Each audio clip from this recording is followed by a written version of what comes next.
बोलिए प्रेम से श्री सद्गुरु महाराज की जय। ध्येयं सदा परिभवग्नमभीष्टदोहम् तीर्थास्पदं शिवविरञ्चिनुतं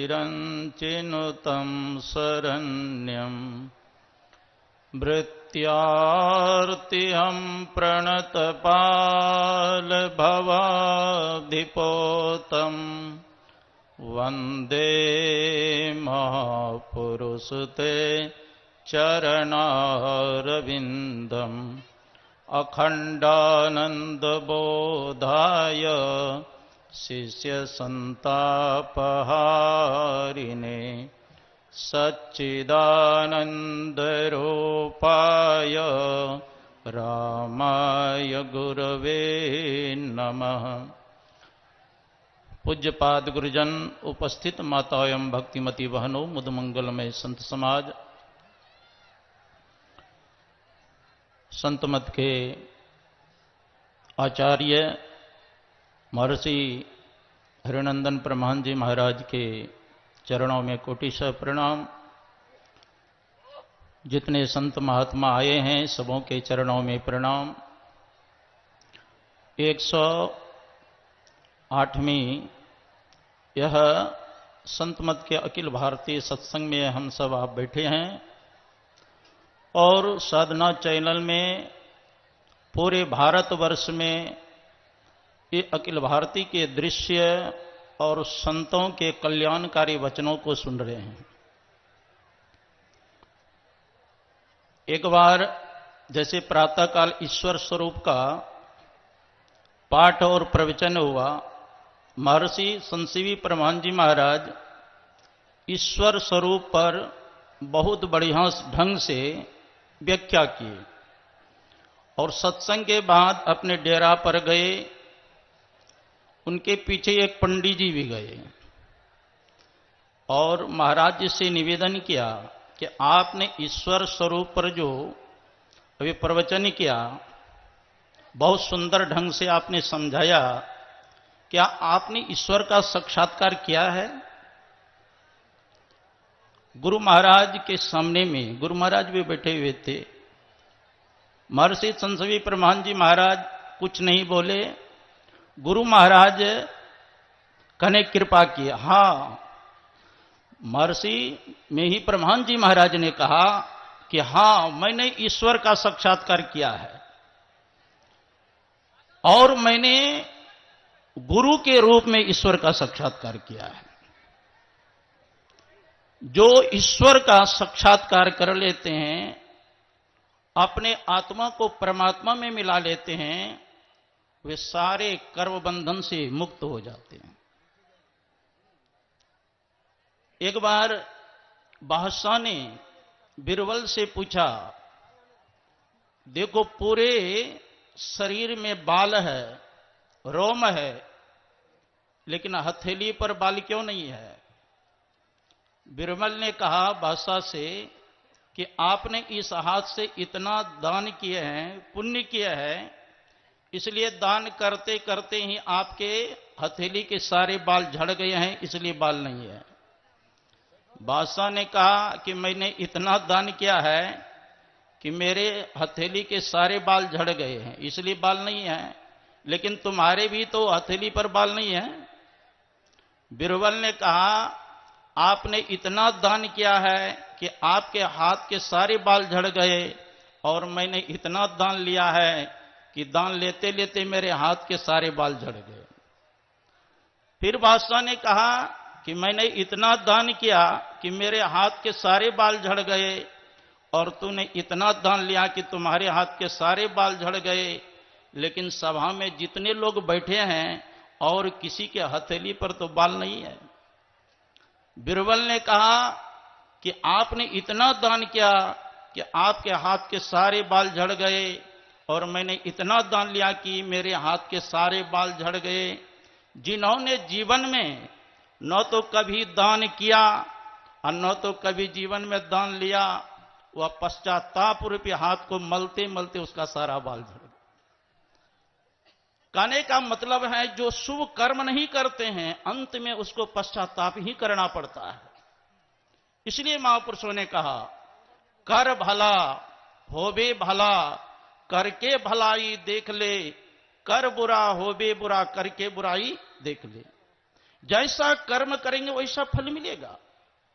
मैं जब बनारस में था, एक राजस्थान के विद्यार्थी ने हमसे पूछा, महाराज किसी का जब शरीर छूटता है लोग ऐसा क्यों कहते हैं कि राम नाम सत्य है, यही सबका गत है। मैंने कहा नहीं समझा। कहा नहीं महाराज ऐसा क्यों कहते हैं, हमको समझ में नहीं आता है। मैंने कहा लोग समझते हैं कि यह शरीर ही सत्य है, खाओ पियो शरीर को मोटा तगड़ा करो, लेकिन इस शरीर से जब आत्मा निकल जाती है तब कहते नहीं यह शरीर सत्य नहीं है, परमात्मा का जो नाम है वही सत्य है। इस शरीर का क्या गत होगा?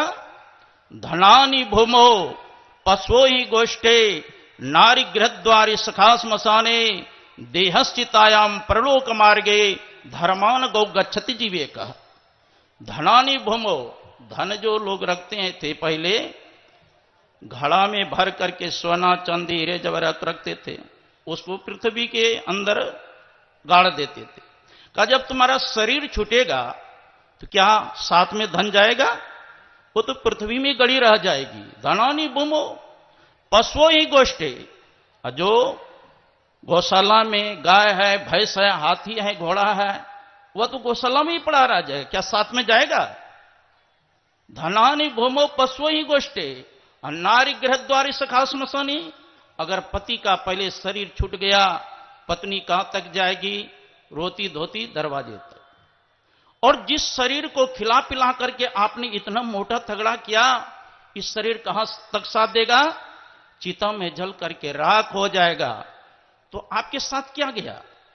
लोग सीधा से कहते हैं कुछ नहीं जाते हमारे, लेकिन जाता है। क्या जाता है? कर्म धर्मान गौ गच्छति जीवेक। जो जीव ने शुभ कर्म किया है या अशुभ कर्म किया है यही आपके साथ जाएगा। शुभ कर्म किए हैं तो स्वर्ग जाएंगे, पाप कर्म किए हैं तो नरक जाएंगे, और भक्ति करेंगे तो मुक्ति को प्राप्त करेंगे। तो मानव शरीर मिला है किस लिए? अच्छे अच्छे कर्मों को करने के लिए।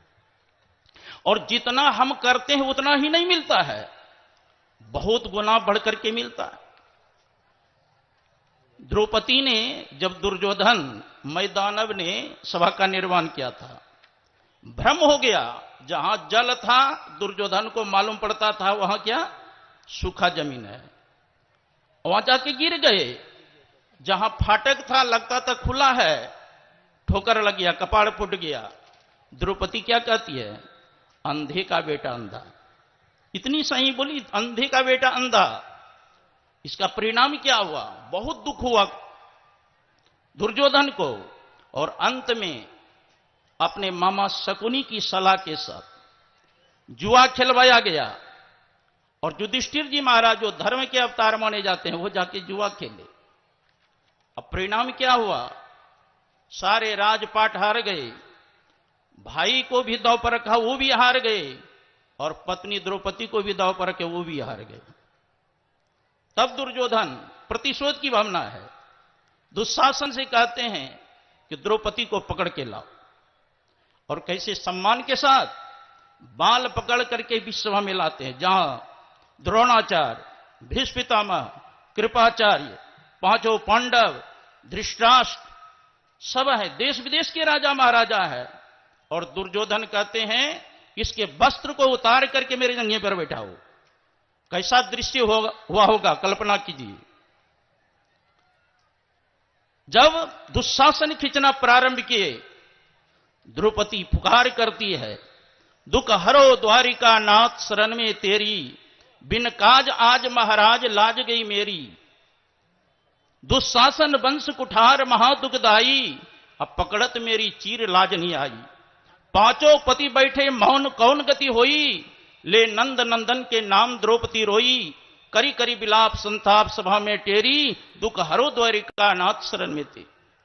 जब आर्त पुकार हुआ करती है तो कवि ने लिखा कि साड़ी बीच नारी है कि नारी ही की साड़ी है कि साड़ी ही की नारी है। अर्थात द्रौपदी साड़ी से बनी हुई है कि द्रौपदी से साड़ी बनी हुई है? दुशासन के भुजा में 10,000 हाथी का बल था, वह मूर्छित होकर के गिर जाता है, उसकी लज्जा बच गई। जब युधिष्ठिर जी महाराज राजगद्दी पर बैठ गए और भगवान कृष्ण सामने थे, तो द्रौपदी उल्हाना देती है, केशव प्रभु आपने तो रक्षा अवश्य किया मेरे, लेकिन मेरी साड़ी की फज्जती हो गई, तब आपने रक्षा किया। भगवान कृष्ण ने कहा इसमें किसकी गलती है? द्रौपदी कहती है सरासरी गलती आपकी है।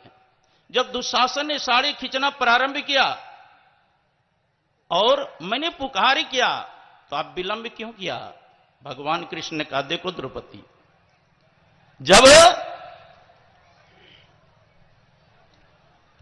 आगे सेट जाइए, इधर